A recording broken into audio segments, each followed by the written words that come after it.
Hello everyone and welcome to Brewed in Barnsley with your host me, Matt McGlone. Each episode I'll be joined by a well-known Barnsley personality to discuss how living here has shaped their lives.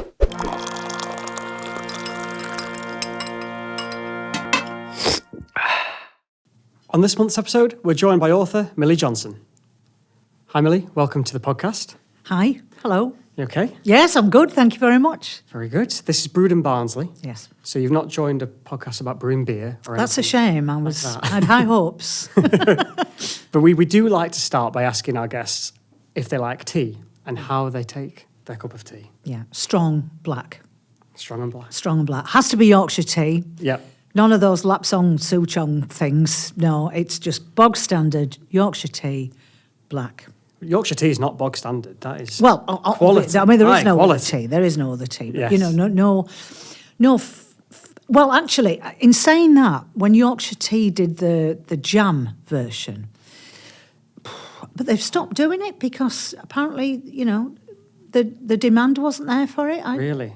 Well, actually, I never bought that one, but I did buy the caramelised Did you? biscuit. Yeah, one, yeah.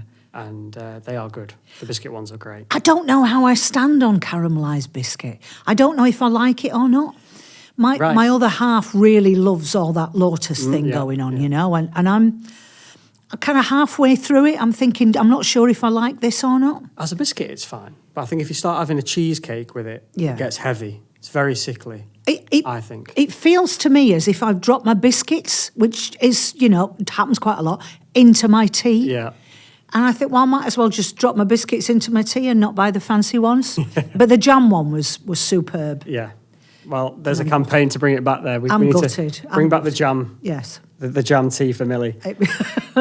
So you've answered the right way. Yorkshire tea, strong tea, proper Barnsley lass, aren't you, Millie? You were born here, and do you still live here now? Oh, yes, yeah. I live around the corner from where I was brought up. Right. You know, I moved away for a little while and then came back and kind of I've had two houses in Barnsley since you know, where my family home was like. I moved across the road and then I moved back across the road, but a little bit further up. Right. So in about 50 years, if I keep doing that, I might just get to the crossroads, you know.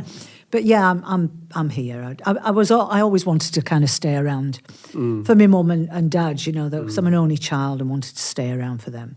Yeah. And they're gone now. You know, but now it's the kids. I can't. You know, I could go anywhere. Yeah. But all my pals are here and things, and it's nice and near hand. It's So, you know, if the car breaks down, I can walk into town, nice walks and things. So, yeah, I'm still in Barnsley. Yeah, so something did bring you back then. And like you say, it was your parents and friends and family. And is it the area as well? Do you just love...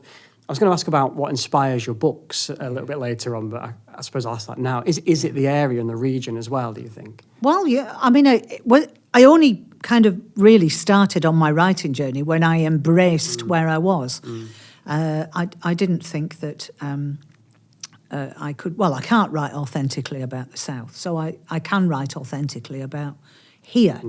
And it doesn't matter that it's here because I write about things that affect anybody all over the world. You know, they're just issues of dynamics between friends and families, etc. But, you know, there's an awful lot of wit in Barnsley. There's an awful lot of lines. I'm fed constantly when I'm out by people telling me their stories, etc. I'm a parasite, really. I just leech off people's lives, but they are ordinary lives, you know, and people will key into that. And one of the nice compliments that I get is people will say, "Well, it's just like you've looked over my shoulder into my life," because their lives are my life. Yeah, you know, and I think that's probably why your books are so popular. I mean, millions worldwide. Yeah. But that's interesting though, because do you find that you've sold worldwide? Yes. So you're saying you draw that on sort of northern lives. There must be an interest in that across the globe as well. Then that people must resonate with some of the northern lives of people here that you're writing about. I don't know how they translate. You know, I don't know if the northernness comes through. But certainly, the only guide I think that I've got is that they floated my books out in America a couple of years ago, and they Americanized them.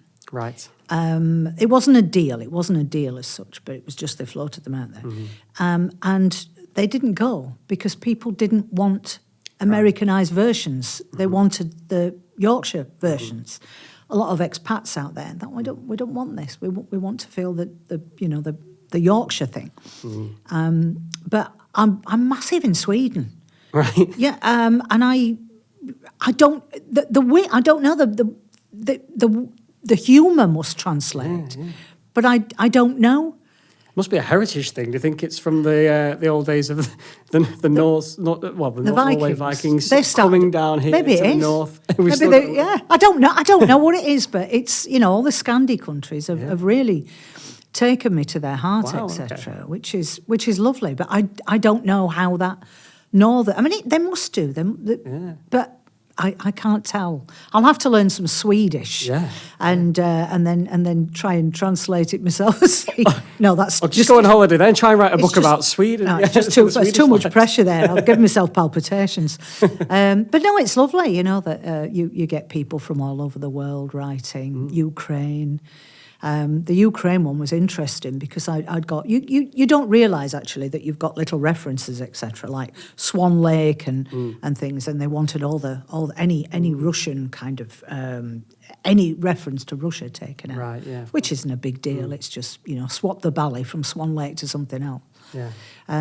But yeah, and then it's quite interesting when the translators will come and say, I don't know what this means. Right. Can you translate? Chuff, and it's just a kind of mild swear word, But the Americans, I think, translate more than other foreign countries. It's like the Philosopher's Stone to Sorcerer's Stone. That kind of thing. On grid and off grid are slip roads. Yes. A strimmer is a weed whacker. Their words are very literal, aren't they? Yes. Like sidewalk. Yes. Very.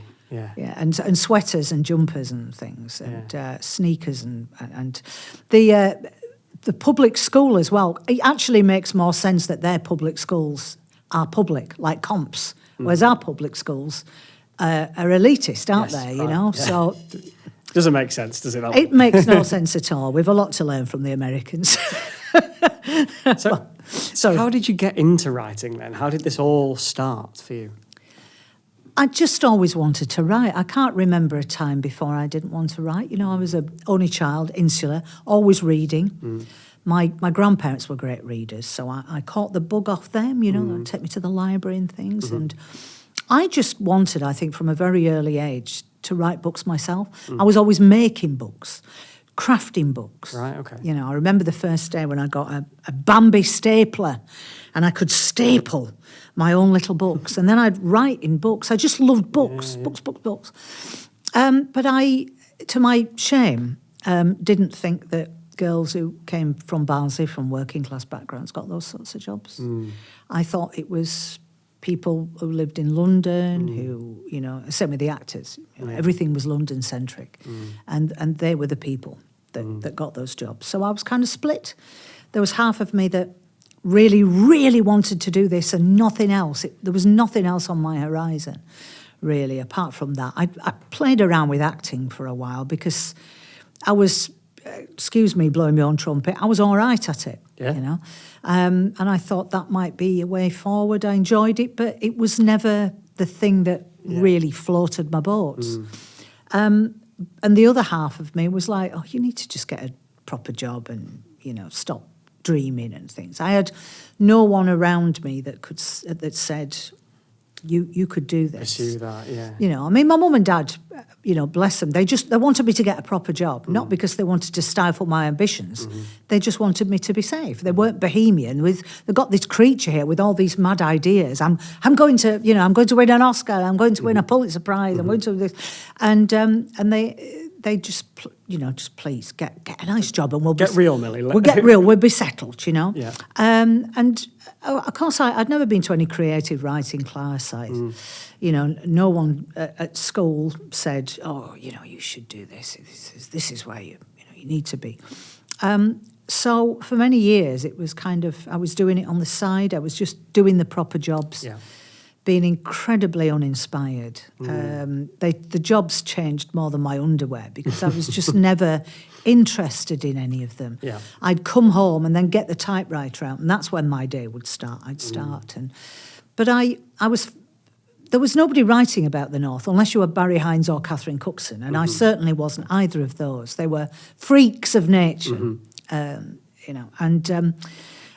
so all the books that I read at the time were set in London.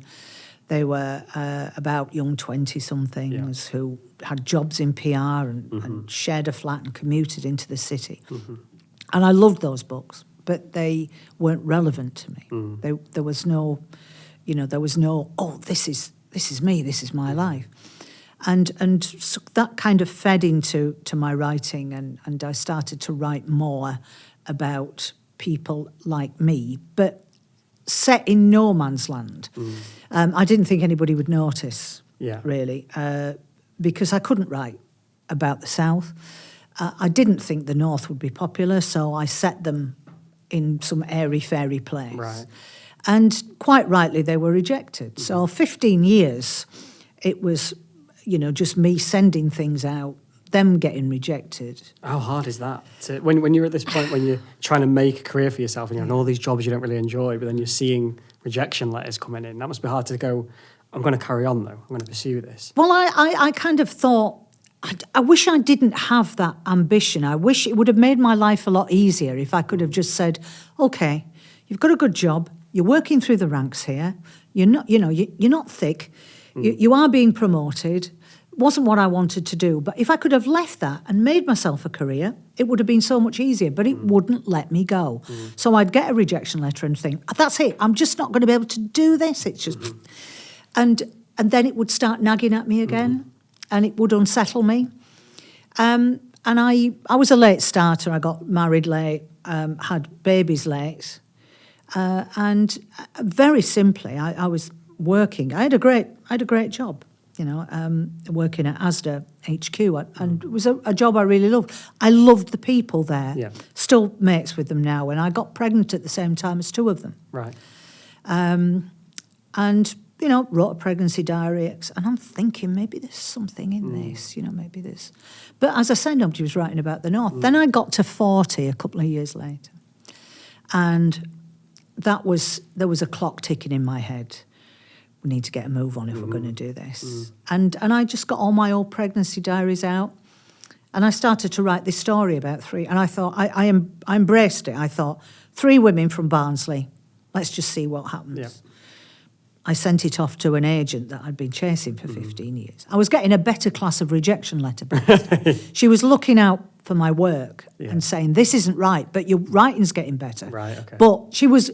Afterwards, when I had a conversation with her, she said, I was here with my hands waiting for the book to land. It just had to be the right thing. It had to be the right thing, because it's very competitive. They get 300 submissions a year.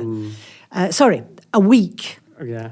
A week, and they take on 5 authors a year. And that's just one agency. That's one agency. Yeah. And I was determined. He was a big agent, and he was from Yorkshire, I sent this story in. And I thought, well, wait for the rejection. And they rang me the next day. She says, this is the one I've been waiting for. This is it. Just think, a phone call, not a rejection letter. This actually might be. A phone call. It was a phone call. And that was the first time we'd spoken. And they said, this is it. Yeah. And that's it. I kind of never really looked back. Brilliant. And the lovely thing about it was, four books in, 4th book, I wrote a book set on a cruise. And the publishers were quite nervous about it and said, "Oh, you can't take this book away from Barnsley. Barnsley is what's selling your books for you." Yeah. And so I had to kind of change the plot. So these 4 women go off on a cruise, but I had to ground a lot of the action back in Barnsley, all the stuff that's going on behind their back, because it was Barnsley that was actually making a success story of the books. Yeah. So it's right about what you know. People say, don't they? And you were just waiting for the right moment, the right story to tell, and it eventually happened. Yes. For you. Yeah. But I was reading about some of your jobs as well. You got sacked once for having too much of a Yorkshire accent, apparently. Yeah. And you were an accountant. You did all sorts of stuff. Oh, I was a trainee accountant. I was the worst trainee accountant. Do you know, I could add, I still can. I add up, a set of figures, and I can get 4 different answers. A different answer every time I try and do it. I was rubbish at it. But that was my first job. My mum's friend said, I'll give her a job. And I thought my mum and dad were really proud of me about I became an accountant, and I went for this job. I hated it with a passion. I was going to college and studying statistics that was going right over my head. I had that side of my brain does not work. Yeah. Okay. But I thought my mum and dad would be proud of me. It was, they still worried right up to the end. It was about 2 years before I think my dad died, that he finally realised that I'd got a proper job, and it was years of me sending him things and being in the paper. And look, Dad, look at this, look at the trappings, look at me, lovely new car. It's this is, I'm okay, I'm all right. Look at the house, blah blah blah. I was like, yeah, but what happens if it all goes wrong? What you going to do? You've no pension, and he was, I had to start a pension off just for my dad. Right.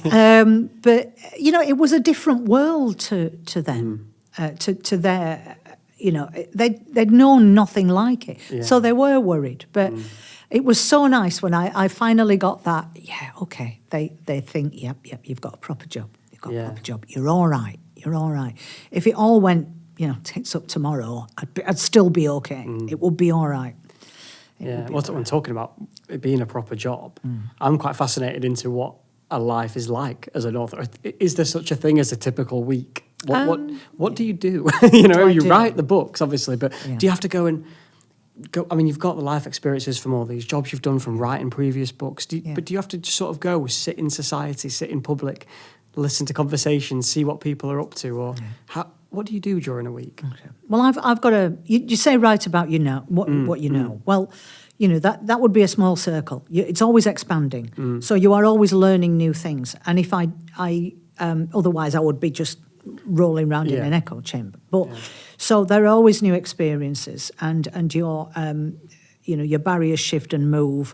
And if I don't know something, then I find out about it so I can write about it because I then know about it. There are authors who just work in mornings, I don't know how they do that, but they are more organised than me, because I used to tell my kids when they were doing their exams, you must, don't cram, do not cram.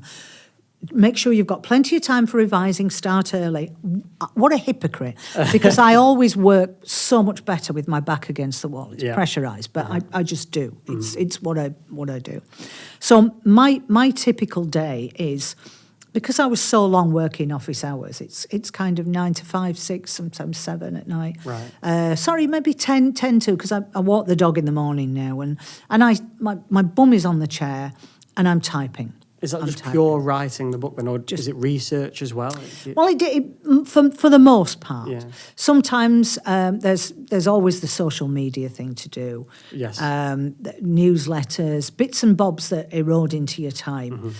So I bought myself one of those little timers. It's like because the Pomodoro technique. You know this? Where you do something for 5, so you don't get 25 minutes. You're 25 minutes, and then and it's kind of Italian for tomato. It's like one of those Italian tomatoes. I've got a timer that's got different phases on, so I can have 5 minutes, 15, 25. But it does focus, because left to my own devices, I am a flitterer. Yeah. So I have to kind of think, right, okay, 5 minutes for Instagram, put all your posts on, etc. As soon as that timer goes off, then you're writing. So I'll do my, some writing.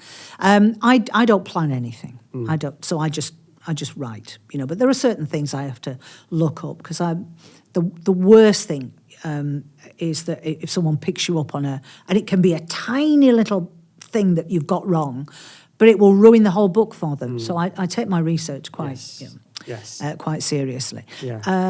But then there are things that I needed to do research for the book that's coming out in October. I needed to go on a trade and eat a 7-course meal, and so there are occasions when you have to just packing. Not a bad thing to do, though, is it? No. Go on a cruise and sort of you have to go. Yeah, write about things that are really exciting to do and give it a go. Yeah. Of course, yeah. You'll never catch me writing about somebody on a trainee accountancy course.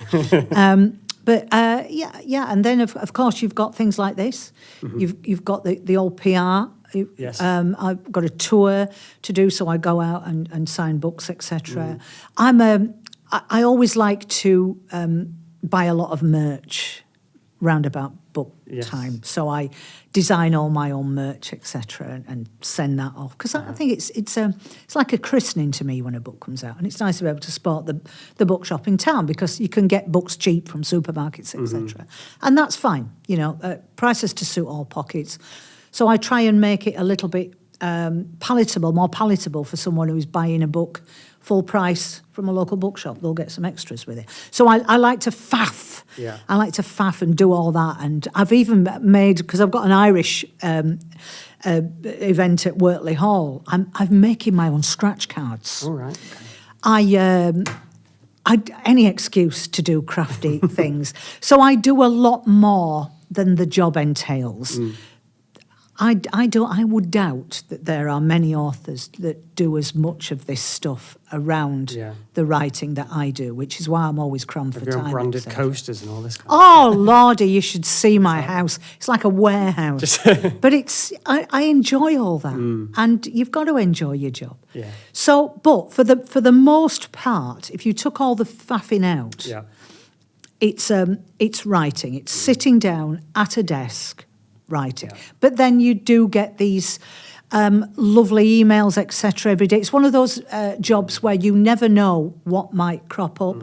You'll get an email saying, from a film company, are the rights to this book still available? Oh, yes, and you try not to project in your head that you are attending the premiere in London, etc. You just you have to keep it all contained.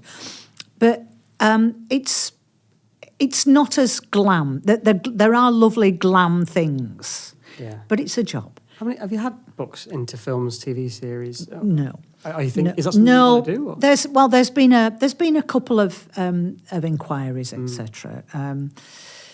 One of my books, a Christmas book, is out doing the rounds, etc. Because every time people get snowed in Tan Hill.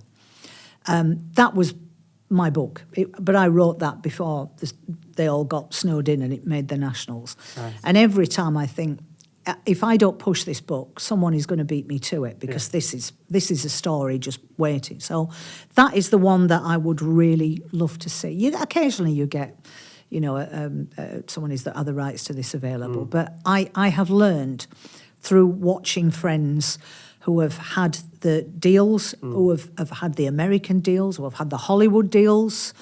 They've even been looking for scripts. They've employed the script writer.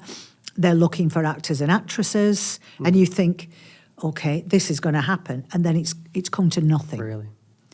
And that's happened a few times over the last 18 years. So I've learned, until you're sitting in the Parkway with your popcorn, looking at that film on the screen, believe that it won't happen. You have to. You have to. But it's nice to get those inquiries. But it's lovely. I mean, it's like that's nice. Yeah. But it's. And you mentioned as well just there about supporting bookshops in town. You're quite an approachable author, aren't you? Like, I think you seem to be. Do you know what I mean by that? I mean, like, yes, a lot of. I do. I find some authors you don't know what they look like, or they've got a pseudonym, or they're not sort of. But you're out and about in your hometown, signing books quite regularly at the book vault on Market Street. Yeah. And how important is that to you to be promoting bookshops in Barnsley, in your hometown, but also to be approachable to your fans and your customers? It's a double-edged sword. It's who you are. I don't have that unapproachable veneer. No. I can't put it on. I'm not a Barbara Cartland. I just am a Barnsley girl who shops in Barnsley, and I am what I am. But it can. People think they know you more than they do. Yeah. And so when you're really busy and you get someone who sends you a message saying, "We're coming to Barnsley. Have you any idea which fish and chip shop we should go to?" And you're thinking, "God, I can't even think of, and can we meet for a cup of tea?" And I think that's lovely of you, but I haven't seen my best mate for 3 months. Yeah, you have a life as well. I do, and sometimes it's you can't have one without the other. The lines are going to blur, and that has made my career, that approachability. There was a woman once at a signing. She got to the front and lifted her glasses up and went, "Oh, aren't you ordinary?" and it was a compliment, and I know what she meant. Yeah. She just meant that you said, "I've not got that. I've not got that. I'm just one of them." And of course, well, one of us, because I am one of them, if you know what I mean. But I love to do a signing in the market. The problem with the market is that the books don't go through the Nielsen book scan. And that it's really sad because they get them from the wholesalers, and those scan figures count towards your in the first few weeks, certainly when a new book comes out. The publishers are looking for the books that go through the tills. Right. Okay. And so if that happened, if those books went through the Nielsen book scan in the market. Yeah. I'd do it there because they treat me like a queen in the market. And when I go and sign with Mike's books upstairs, they sell loads, and he always buys the backlist. He sells them a bit cheaper because it's a different clientele. Someone at the bottom in the coffee shop will put a coffee and a snack on the escalator, and I pick it up at the top, and I think this is just lovely. It's a great place, the market, isn't it? I mean, Barnsley, you say market, don't you? Yeah, I think. Of course. But what do you think of it now? The Barnsley Market. I think it. I mean, in the 70s. I mean, I loved it in the 70s. Well, I think a lot of, but I remember I'm ancient enough to remember the old market and the stalls up Shambles Street. Outside the number 7, where you used to get a big stone of potatoes and things like that in the paper bags, and all the veg used to drop out the bottom. And I remember the old market just as a kid. And the 70s, it was great, and with the roundabout in the corner, my mum always let me have a look at your roundabout, and I always was there, and I used to take my kids there, and Aladdin's Cave and stuff. But this market now is lovely. Yeah. And when I walk through, I always go to certain places for my fish and for my meat, and people will shout, "Hello, Millie," and they don't know me, and sometimes I can't know if I know them or not. I've met them at signings, but I meet thousands of people, and it's lovely. I get the call, and it's sometimes because I write in the Chronicle as well. I'm always frightened of upset somebody. "Hey, you! Hey! Get over here!" And I'm thinking, "Oh, geez," and it's like, "Hey!" And then they'll shout across the road, "Hey, you got me through COVID. Just wanted to say." And I think, "Oh God, it's so sweet of them." It's lovely, and I think that's what Barnsley's like, isn't it? It is a very welcoming place, but the people are very welcoming. And in terms of the bookshops then as well, so we've got the Book Vault on there. Yes, we're talking about Book Vault on Market Street, we've got one on Arcade, and it seems to be growing a little bit, the book culture in Barnsley now, which is nice, isn't it? So are you surprised that people still... that the books are still so popular, actual physical books as well, because obviously now there's audio books and on Kindles and the rest of it. But are you still surprised that they're so popular? No, I'm not surprised at all. I think if you're a book person, you are a book person. And if you are a paperback person, you are a paperback person. You'll not... I'm a paperback person, to be honest. You'll not... Well, a lot of people don't want the hardback. They'll wait for them because they're too heavy. I can't fold it sometimes. Yeah, well, that's... and the hardbacks, they're too... people with... maybe find it difficult to hold, etc. Well, yes, you can lay them on the table. Yeah. So, people will buy my books on Kindle, and then they'll buy the book as well, so that they've got a double whammy. They'll buy it if it's on a cheapie, and if it's on a cheapie 99p special, I'll always advertise it. Because I've gone through this with the marketing people and said, "Oh, well, all right, doing this at 99p. You got the no, trust me, it works."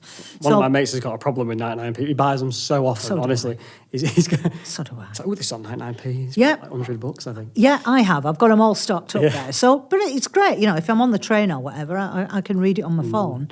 But people will buy the books as well, and especially if they're signed.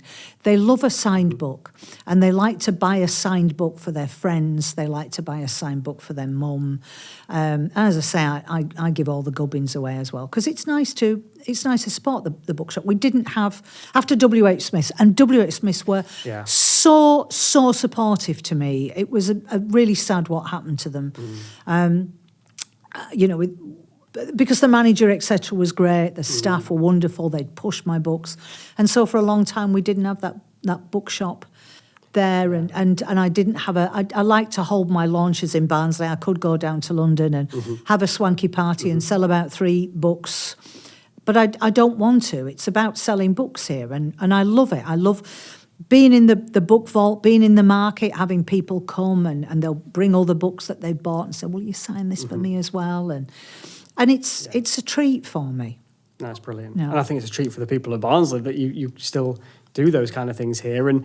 And talking of the book culture of Barnsley, Barnsley Book Festival is returning next week, 15th of February, for its second year. You were involved in the first year and you're involved again.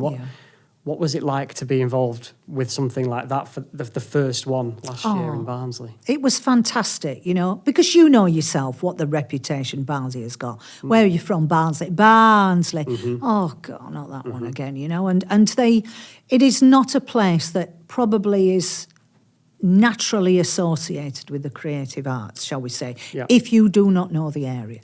However, if you actually wrote a list of all the creatives that we have in Barnsley, I can't think of any other town round here that has got as many per square foot. No. Well, I've said this before to guests on here when we've talked about something similar, and I've been to, there's an event at Barnsley Civic, they put on every month, Barnsley Creative Sessions. And I walked in the first time and I probably had a bit of a view, like we've just said, of it can't be that many people, maybe it's about 15, 20 in a room. Must have been about 60, 70 people all in one space from all different creative backgrounds. So it is huge, like you say.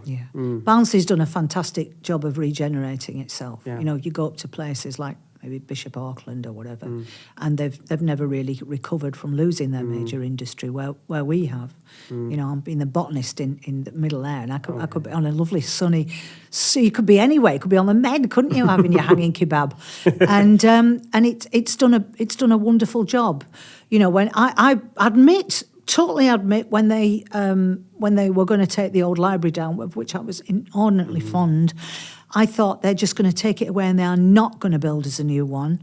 And they did build us a new one, and I couldn't believe it. Where was the advertising for that? A multi-million-pound library in a town like Barnsley that has the rep that we've got, alas, which is changing. And there was no national press there to say, well, Barnsley's built itself a library. And it's a lovely library. Oh, it's amazing. And then now we've got this book festival, and they did it so well last year.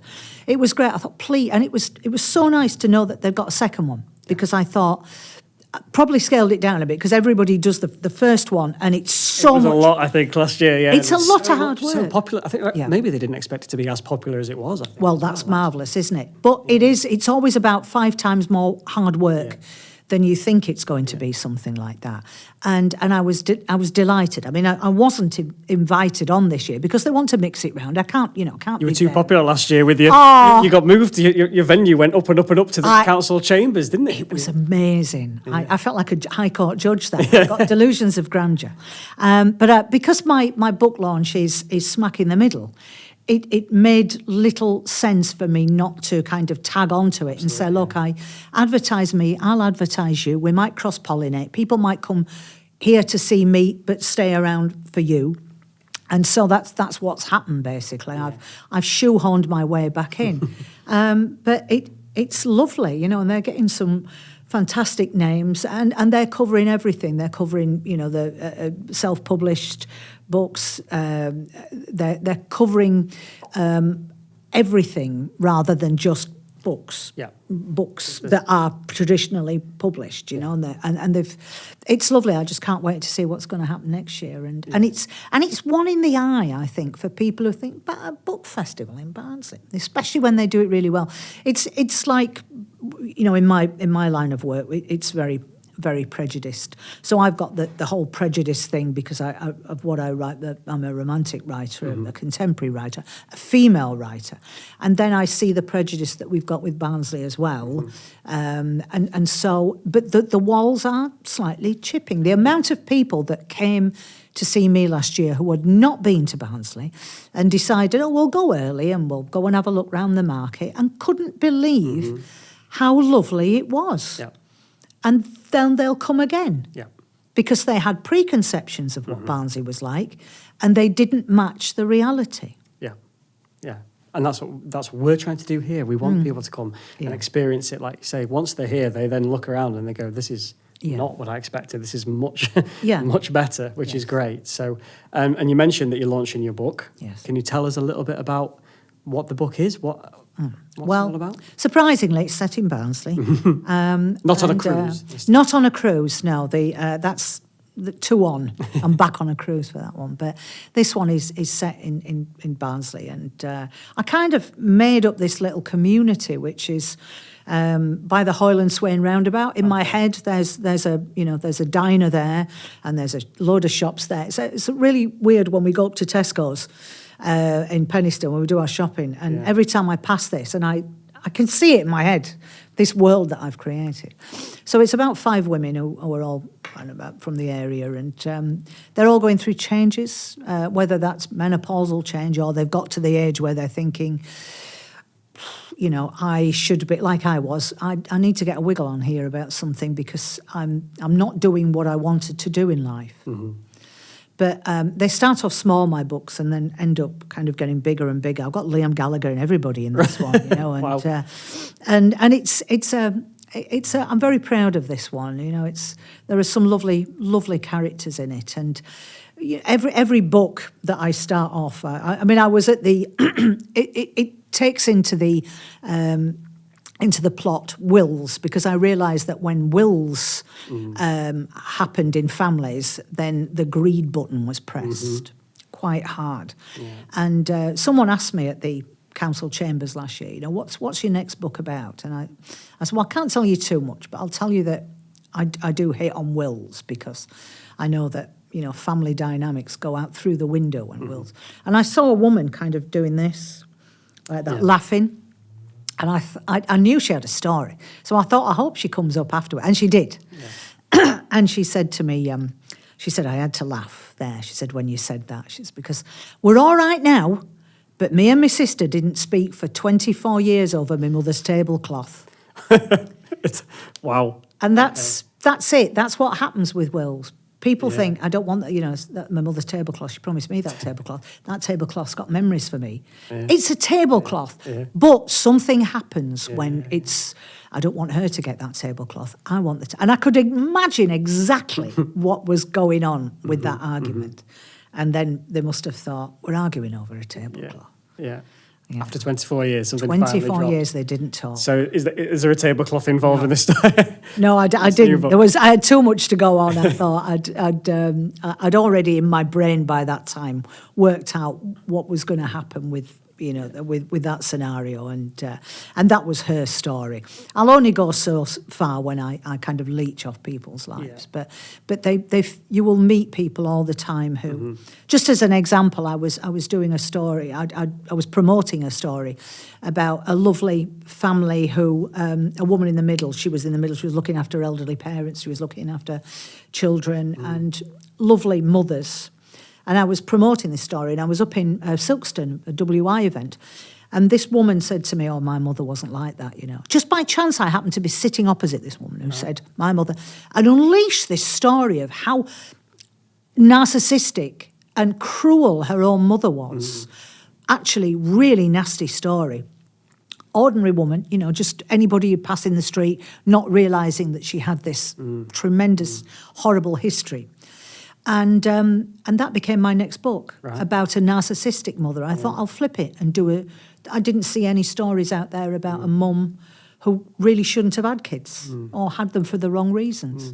So people feed me all the time with storylines and plot lines, and they're just ordinary people's lives, but they are extraordinary things that happen within the parameters of that ordinary life. Oh, brilliant. So when's your book released and the date of the It's event? they're always on Thursdays. Yeah. So Thursday the 27th. Yeah, okay. Of February, and that's my launch day. That's when I'm having my launch in Barnsley Library, which will be lovely. It'll be a lovely event. And no doubt we'll see you around at other bookshops as well. Yeah, I'll be in the book vault. I'm going to do something with Mike on the Market after a couple of weeks, etc. Yeah. Like the kind of, I don't want to do two events close up, and the book vault. I'm trying to drive sales to the book vault because they get extra bits. People say, "Can we have the extra bits if we buy a Kindle?" No, you can't. The idea is that I'm supporting the bookshop. Yeah. Go to the bookshop. That's where you'll get it, and they send out, so there's no excuse. Yeah. But I only get this and this and this. I don't get the mug. And you're thinking, oh, for goodness sake, I can't. Well, I've voted for no here. Yeah, and I think, That's it. I can't ask No, they're doing me a favour by sending extras out as well. I'm not having to pack up mugs and stuff. Yeah. But it's nice for them, it's and people, it's a lovely little bookshop. They'll go in and people say, I don't know what to read. Well, what do you like? I like this. And then they will write to me afterwards and say, they recommended a book for me, and it was something that I thought maybe it might not be really, but I really enjoyed it. So you'll go into... They're knowledgeable about their... Yeah, and what you might, and they can match up people. And those little bookshops... that we're going to lose them if we don't, if we don't support them. Yeah. No, brilliant. And just on a final note, Millie, for anyone that is watching or listening to this now, that's thinking the same as you, I'm from Barnsley, I can't do this, I'm not going to make it. What advice would you give to someone who's an aspiring author or writer? Learn from me. It's amazing. I over the years, I've realised that we are all like Mary Poppins bags. Okay. Right. And none of us know what is inside us until we reach in. And the people will say to me, I'd love to write a book, but I don't know where to start. And my stock answer to that is, well, I don't. I don't plan. I just set off and see where it writes. So one word will pull another word up, will pull another word up. Not everybody works like that. Some people plan. But every time I get to the end of the book and think, I didn't know that was in me. That was sitting inside me, and I had to pull it out. And none of us know, I can't paint. Have you ever had a go? No. Well, how do you know then? I couldn't make a pot. I couldn't do that. Well, how do you know? And that's what I've learned over the years. I've also learned that these put downs act as a fuel. The one thing, as I said, that I was sacked for having a Yorkshire accent. They thought my accent was better suited to the textile industry where I came from, they said. And I thought this will either batter me, because I was beyond humiliated, or I can turn it into a fuel. And at that point, that's when I thought, do you know what? These books that I'm writing, I'm going to set them in Yorkshire. Yeah. I'm going to set them in Yorkshire. I'm going to show you. And I did. You must never think that. You can be successful because of where you come from, not in spite of where you come from. Don't use that as an excuse to hold yourself back at all. There is no reason why anybody cannot fulfill their potential, but you have to try. You have to, this hasn't come easy to me. No. It's damn hard work, and my plate is constantly spinning because I have to keep up the momentum. There are always other authors coming on. I still have to be the best. I still have to be out there. I still have to be doing so, but I enjoy it. But don't ever think that you haven't got what it takes to do. Oh, the excuses as well. I'm going to write a book when I'm retired. No, you won't, because this is hard work. You want to be putting your feet up or picking up a crochet needle when you retire. Well, I haven't got the time to write a book. And I think, well, okay. Well, when I really got a foothold in the door, I had a full-time job. My husband had left. I'd got 2 kids under 3. I worked through the night. Yeah. I doused myself up with Dow Egbert's coffee. And when the kids were in bed, I started writing because I thought, I've got to, So I've heard all the excuses and you've got to put the time in. Writing's a weird one because people are scared to do it in case they fail. Yeah. And I get that because for a long time it was me. What if I'm not an undiscovered genius? What if I just can't write? Yeah. But then again, you might actually be the person that you think you are. Yeah. Like I was. There was a writer inside me all the time. So you don't know till you try that. No. So don't make the excuses. If you really want something, don't put it off. I write now because I can't not write. Yeah. I don't want to put it off. If you want to write the book. Now. It is. And, a book is a mammoth task. You think, I've got that. But, it's one side of A4 per day, 350 words of double-spaced. If you write that every single day, at the end of the year, you'll have a book. And if you set your target, right, okay, I'm going to write one side of A4, you'll write more because people do. And if you've hated it, because a lot of people, I want to be an author, I'd love to be an author, but they don't actually like writing. No, they want the end product. Yeah. But you've got to enjoy writing. You've got to enjoy writing. And if people want to commit their stories, because I do get this one a lot, I'd like to write my mum's story, my dad's story. It's very unlikely, I'm sorry to say, hard truth here, that anybody else is probably going to be interested in the story, but you don't have to write it in book form. Why don't you just write something down in little anecdotes, etc., and make yourself a little. It doesn't have to be a massive book, but you can write the anecdotes. You don't have to set yourself. Forms. You wrote greeting cards, didn't you, at one point as well? So it was. I mean, who plans that? No. But I got a break. A lovely firm in London gave me a break to write some 4-line verse for them. And thank goodness they did, because that, that job kept my attention on all the trends, etc., that was coming out when David Beckham, produced a new kid. The greetings card firm could have a card out with that baby's, name on a card first thing in the morning. But it kept me looking, and that observational humour is what. Has I built a career on. So it was a stepping stone. I love that. Well, I think that's it, because people think, they just see like the Harry Potter books or something massive like that, and they think that's what an author is. You've got to write a huge bestseller. Yeah. And maybe you don't. There are other avenues to go down with writing. And But that was wonderful advice, Millie. Give it a go, I think, was the believe in yourself, and it doesn't matter where you're from. You can do it if you Mary Poppins bag. We are all Mary Poppins bags. Yeah. Well, thanks for joining us, Millie. Good luck with the new book and the book festival. I'm sure there'll be many people coming to Barnsley to see you. And we'll see you around, I'm sure. Thank you. Thank you for having me. Thank you.